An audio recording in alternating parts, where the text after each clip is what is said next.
Welcome to GAEL Unscripted, where leadership meets learning and real conversations drive real impact.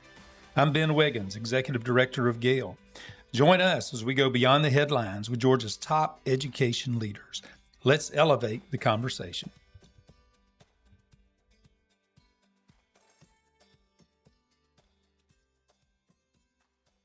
Welcome back, GAEL family, to another exciting episode of GAEL Unscripted. Today, we are very fortunate to have a special guest with us. We got Dr. Mitch Young, Superintendent of Forsyth County Schools. Mitch, why don't you take a second and introduce yourself to our audience? We may have some new, younger GAEL members out there that don't know you as well as others. No, I appreciate it. First, I want to say thanks for having me here today. This is a real honor. I'm just in my second year as superintendent in Forsyth County Schools. So to get invited over here to be able to rap with you for a little bit is, I was pretty excited about this. Absolutely. I'm in Forsyth County Schools where I have been for 19 years. This is my 19th year in the school system. Social studies, history teacher. Oh, right here. Basketball coach in my background. If you go back prior to Forsyth County, coached a little bit in Gwinnett County, and before that coached at the college level. And for this last 19 years, I've gone from being a teacher to an assistant principal to a principal. Probably the best 7 years of my life were the 7 years I got to be principal at Forsyth Central High School.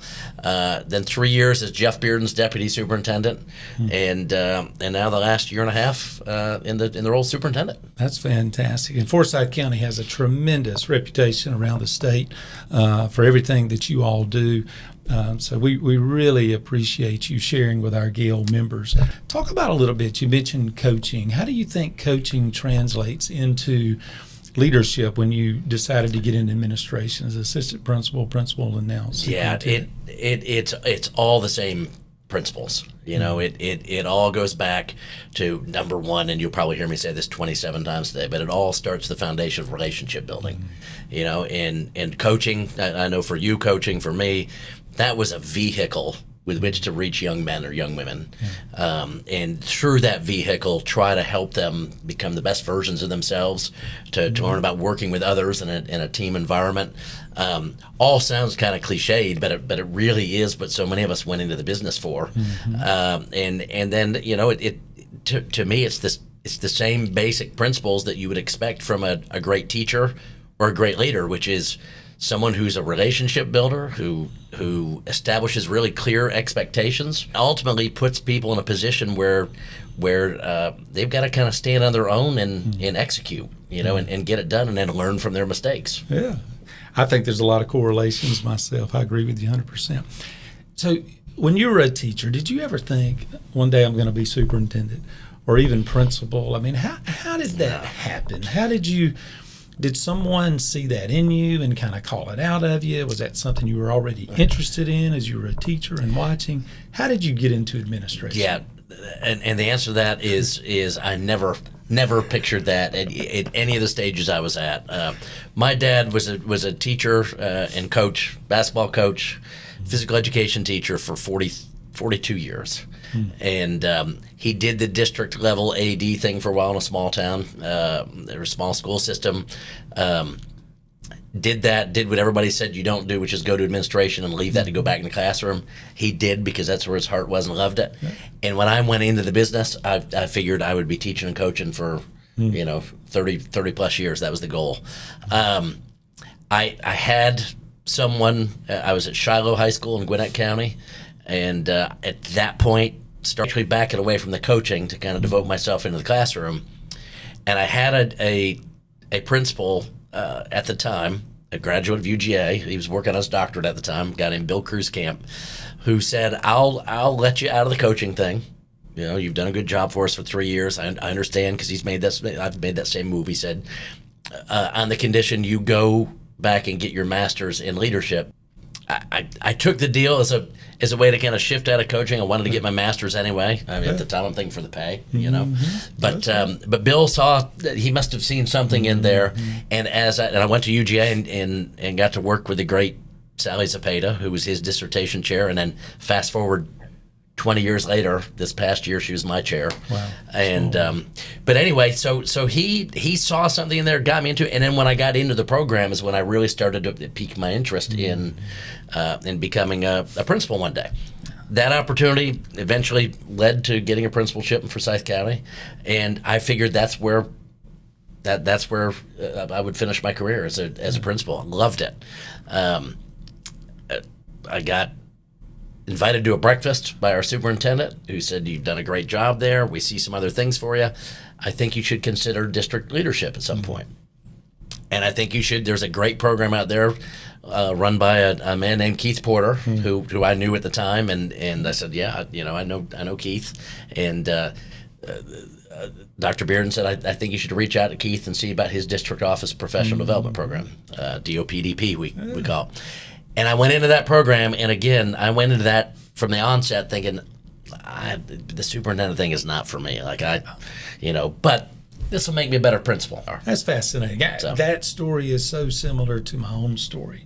Anyway, you mentioned that being a principal was your favorite job. I agree with that statement on a lot of different levels. Not that being a superintendent wasn't a fantastic job as well. But why do you say that? Why do you think so many people that served as a principal say that as opposed to the district office? Well, I'm only a year and a half into this job. That's so right. I'm hoping that when we get back together 10 years from now, I look back and say, the superintendent job is the best job ever. But if I'm being honest, I'm guessing that probably those 7 years as principal were the best.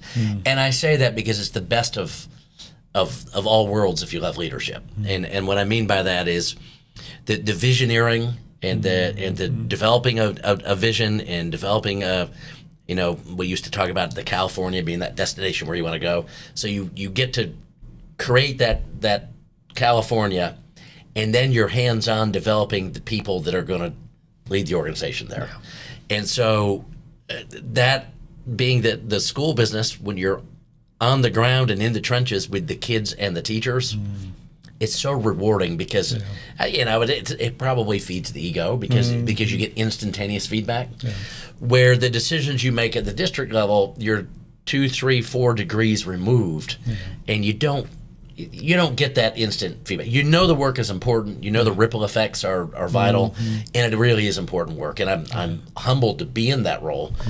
But the joy of the principalship is every day you get to interact with kids and families and teachers, and it comes back to you faster. Yeah. I love being a principal. I still like. I'm back up here in the Athens area now, so even if I'm at restaurants or something, I see the old students and their parents, and there's just a special connection that honestly I just didn't have as a superintendent. It's different from being that building level principal. No doubt. They know you from snow days. Yeah, that's right. Snow days and budget approval. And other than that, you're not out from behind the curtain. That's exactly right. And you'll be watching this episode, GAEL family, months down the road. But we are sitting here in the UGA, on the UGA campus here in Athens. This is the week leading up to the huge ice storm that's coming to Georgia. Yeah. So thank you, Mitch, for being here. I know there's a lot of decisions coming, and we're actually going to do another podcast just talking about that process. Appreciate you. Talk to us a little bit about how you define a culture of leadership. Yeah, I think, Ben, at the end of the day, culture of leadership is establishing, and I know we all use that phrase, superintendents, we're trying to establish conditions for success. But establishing a culture of leadership, I think, goes a step beyond that. I think it's establishing an environment really where you're empowering people to lead. And what I mean by that is you're not dictating from on high, but you're giving people the tools, the training, and ultimately the trust to allow them to do what's right for the situation or the scenario, helping young leaders, and by young leaders it can be classroom teachers, it can be assistant principals, it can be principals, it can be district office leaders, anybody involved in leadership at any level. It's helping them to find some confidence in themselves and how to leverage that confidence into influence. And positive influence ultimately, and then helping them see how they can apply that to every situation that they've got, whether they're building a vision or dealing with a problem that's got to be solved. Yeah. And there's a lot of problems to be solved out there. Yeah, there is. It's just a part of leadership. So how do you personally define that leadership culture in your school district? We developed what we call our leader profile. The school system in the world probably at some point in time has developed the profile of a graduate or the learner profile sort of thing. Right. But we developed about 6 years when I first got the job as deputy superintendent. I guess about 5 years ago. Every school, every district department, everybody had sort of their own take on leadership. Sure. And so we collectively defined those very clearly. And again, it comes down to, building relationships. It comes down to effective communication. You can build a great relationship and trust and just blow the whole thing up if you're not, effective at your communication.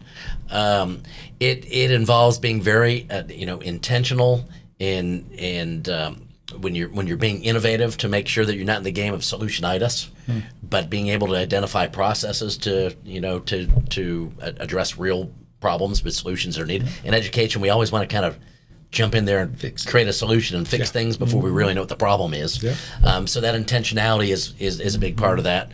And at the end of the day, it's you do those things, but if you want to set yourselves apart culturally, then you develop leaders. And that's what we've done a good job with that at the principal level. But we're expanding that to include our assistant principals that want to be principals, our teachers that want to be that. But my predecessor as deputy, one of the most brilliant programs he put together was what we call our Class A leadership program.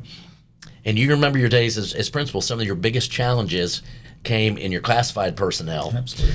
And Joey Perkle developed this program called Class A, where we pour into our classified leaders, custodians, our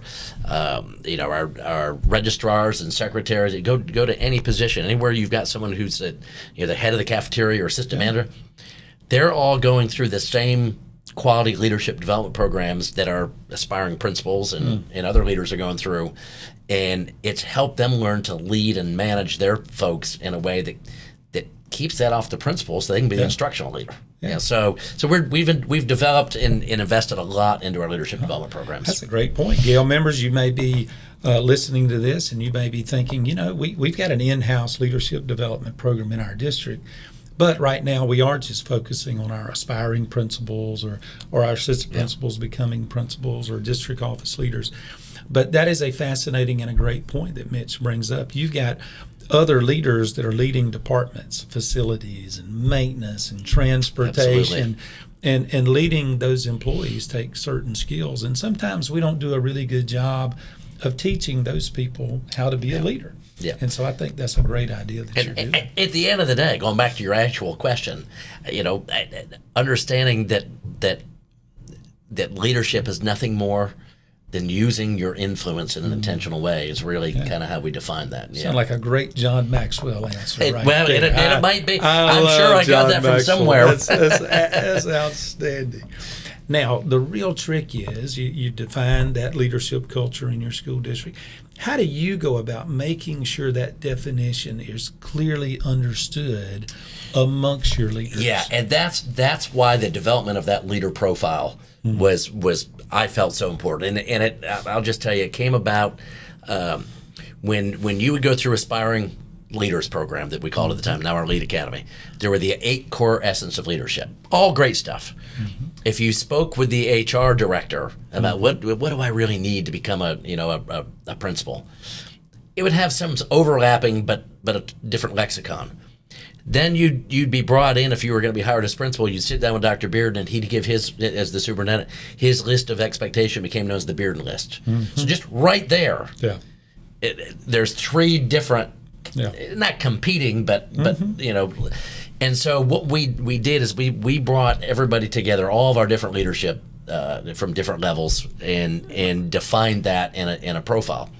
The reason that is so important, particularly as you're growing, as our system has been for the last several years, is it provides coherence. You know, and that's the one thing that I talked about my chair here from UGA, Sally Zepeda, but I mean, she's written chapters and articles on the importance of coherence. And the larger you get, if you don't have a coherent approach to anything, but particularly leadership, it's going to be very disjointed. It's going to be, and what happens is you lose clear expectations. And as soon as you lose the clarity of expectations, you can't expect to set the bar very high, because everybody's kind of stabbing at the dark, trying to figure out what it is. That's right, because approximately, I can't remember, but you probably have well over 20 elementary schools. Yeah. You've probably got well over 10 or so middle, and how many high schools? So we've got 43 schools in total, 23 elementary, and then at the secondary level 20. Yeah. So if you're not being very intentional about that leadership culture, you could have 43 completely different things going on in those buildings. Absolutely. And now to make sure, for the last several years, to make sure that we're all singing from the same playbook. Certainly we have our leaks, and TEACs, state evaluation systems, but our principals know, and their APs know, that they're really being measured by their effectiveness at living out the leader profile. And so that tool has really helps us as a tool to identify leaders, to some degree evaluate leaders. And we're all using the same playbook. I like that. Yeah. And I really like that you're involving all the different levels of leaders, like transportation and maintenance. I think that's very, very smart. School nutrition, all of it. Let's say there's a GAEL member watching this, and they that piques their interest. Who could they reach out to at Forsyth County to maybe just get a little more information on maybe your leadership development program? Yeah, no, we call them the 49ers. We love them, but we've got four. I think I know one of them really well. Four retired folks, which includes my predecessor, Jeff Bearden. You've got Dr. Cindy Salome, and a handful of others that all under Josh Lowe, our chief of staff, and I know you know Josh. He now gets to stand kind of over all the leadership development programs. So you can reach out to Josh. You can reach out to me. Honestly, if you go to our website, and you surf around, you go to the leadership department or superintendent's department, and all that stuff's available on there. And then I'm hoping at some point down the road, maybe at a GAEL, we'll have an opportunity to share some of those. Yeah, that's fantastic. So if you're watching this, go on their website. I think it's very important. Coaches steal ideas from successful people all of the time. And I think that's what really good educational leaders do as well. They see someone that's doing something, and rather than trying to reinvent the wheel, let's find somebody that's doing it and successful with it and tweak it to make it our own. But that's great. I'm sure you'll get some interest from that. Why do you think it's so important for school districts to be so intentional about defining their leadership culture rather than just letting it develop organically? Yeah, I'm a big believer in autonomy, and allowing our school leaders to have the space that they need to do what they need to do for their individual communities. And that's one of the things about having a school system with 43 schools. We've got probably 5 distinct communities within our system, and so you've got to give that flexibility to do that. Now, if you give autonomy to the point where there's nothing that connects you, then you don't have a school system. You have a system of individual schools, and so for us, like the leader profile, the learner profile, and our strategic plan are really the 3 documents that connect us as a system that establish what our brand is going to be. And so adherence to that or connectivity to that, you may need to lead in one way down at Big Creek Elementary and up at Coal Mountain Elementary at the other end of the county. You might have to have some different programs for your community. But at the end of the day, it's going to be in support of the strategic plan, and your leadership style, whatever that may be, is still going to have those elements that we expect from our leader profile to make sure that you're living up to the brand. I mean, and I think you think about some large churches. North Point Church is one that's in our area. Andy Stanley, who's got multiple churches. He and I actually had a brief conversation one day that we have similar challenges in that there's always a tension between the the brand, Yeah. and the autonomy. Mm-hmm. And Andy said, if that ever goes away, if that tension ever goes away, then you've probably lost your organization. Like you should have leaders empowered that they want to do what's right. Yeah. You should also have what you believe collectively as a system is what's right. Yeah. And those two things are, occasionally going to come up against each other, and then you work through it. But that's how you drive your organization upward, and onward. So I think that's a great point. That's one of the things I learned in the district office PD with Keith Porter that you mentioned. When I was just a principal, you kind of think just about your school. Yeah. Going through that really helped me have more of that global vision for the district. But I think that the way you worded that is excellent. There's always that natural, whatever you said, tension between the autonomy and the brand. Yeah. Those anchors we are Forsyth County School District, and these are our, whatever you call them, our anchors, our pillars, or whatever, but this is what we do. But the principal does have some autonomy in how he or she gets to that. Yeah. I think that's excellent. What risks do you think systems face when leadership development is treated as a series of isolated programs instead of a shared expectation? Yeah, well, it's that loss of coherence without question. That's the fastest way to devolve into 43 little kingdoms, and it's the loss of quality control. If you will. I hate to use that term. It sounds like a manufacturing term, but there's a reason why you go to Chick-fil-A or you go to Marriott, and you can expect a certain level of customer service, of cleanliness, of quality. When you go to a Forsyth County school, we want you to experience what it means to be in a Forsyth County school, and so you obviously we encourage each of our schools to develop their leadership programs, and some principals have their own, their own monthly program for aspiring leaders, that sort of thing. But they're all using as the anchor to that the Forsyth County Schools Leader Profile, and it's just that's how you keep your ship sailing in the same direction. Yeah. I think that's great point. You've spoken about leadership development, and of course that can happen both formally and informally. How do you balance that structured approaches like district initiatives with everyday opportunities, such as an assistant principal responsibility and transition support? Yeah, the formal are pretty easy because you've got programs for that, or if you have an initiative that that's coming from the county office. I would say there's very few, if any, initiatives that come from the county office that the principals or the school admin teams or teachers aren't a part of developing. So what we're just not going to be a top-down organization. It's going to be collective ownership. But that's easy to talk about on the formal side. The informal side, just in the last couple of years, and we have our monthly admin meetings, and which are followed by some professional learning for our principals, and then that same we have our monthly AP meetings, assistant principal meetings, and so at each of those assistant principal meetings, actually at the principal meetings too, but thinking specifically to this, at the assistant principal meetings, we do some professional learning with them. And each meeting we have brings a tenet. We've got 5 tenets of that leader profile, and helping them to understand. I think one of the most important things we've done with our APs is when you're in that role of AP, obviously your principal is going to assign you duties, and you look at that as, how can I get these checked off? Your role as an AP is to get things done. See that? I didn't have to be edited on that. That's I didn't have right. to get things done.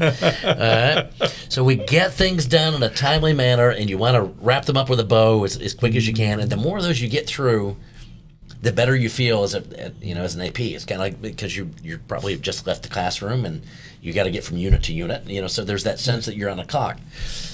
One of the things we help them to understand is that being efficient is great for your principal. It's great management. But every one of those duties you've been given is an opportunity to develop your leadership skills. And so let's just say you've been assigned the duty roster that every AP is, at some point has to have that, right? Yes. So you're in charge of the duty roster. Okay. Well, you can sit down and very efficiently assign that out, hand it out to everybody, and it's done. You're probably going to deal with low-level grumbling all year long, but by golly, you did what the principal wanted, and it's, so that's great. That's a great manager. But if you want practice at being a leader, then how can you use the duty roster to, number one tenet on there, build relationships? All right, and we let them scenario that out. Well, building teams or having a group of teachers come together that you lead and think about things from their perspective. You haven't thought. How are you going to communicate that? Number 2 on our list. What level of intentionality?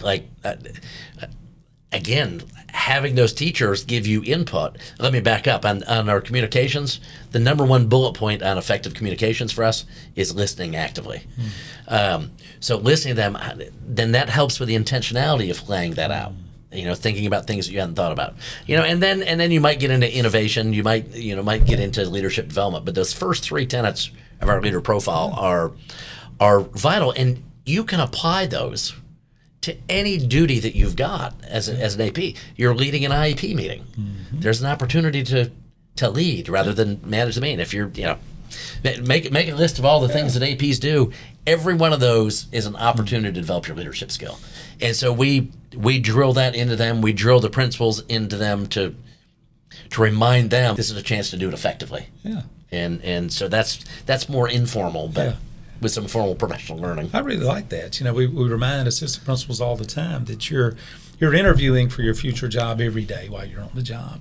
But I think what you're doing there at Forsyth County is you're making their role as assistant principal very intentional about developing their leadership skills with something as simple as a duty supervision roster. Yep. You're giving them the opportunity to build upon that. And I don't think we do that all the time as a building level principal or from a school district. So we're always in such a hurry. Yeah. We're always in such a hurry, and we're all busy at that, but we're all guilty of that. But when you look back at, I wish I'd slowed down a little bit. Maybe that's because I've hit the 5th floor now in my life.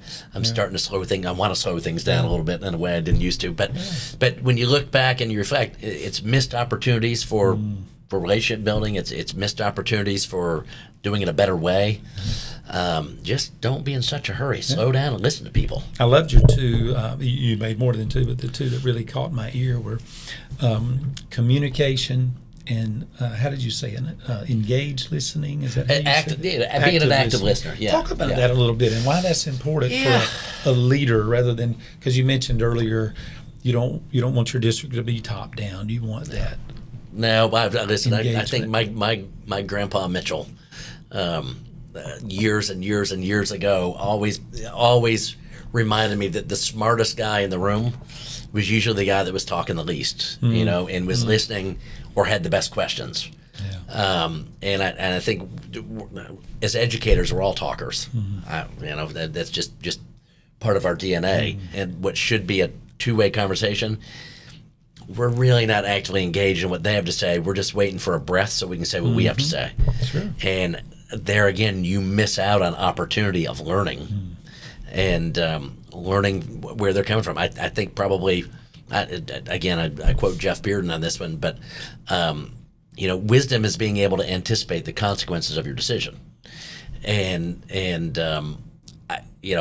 that wisdom comes from a lot more listening and a lot less talking. Yeah. I like that.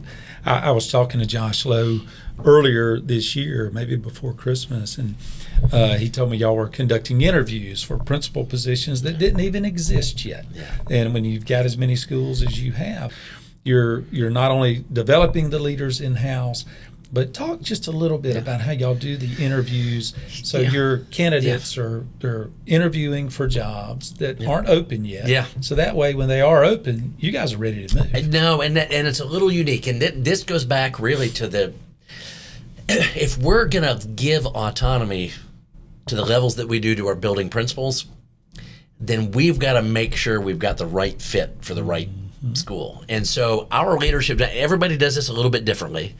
And it's just, now I got a doctorate, I can just say this is organizational socialization that we're talking about here. A phrase I didn't know anything about 4 years ago. But one way in an organizational socialization program is to build into them or back up in the prototype of the principal or the leader you want, and a lot of stuff, and just think sort of military like you dress them down and build them back up again, or the police academy.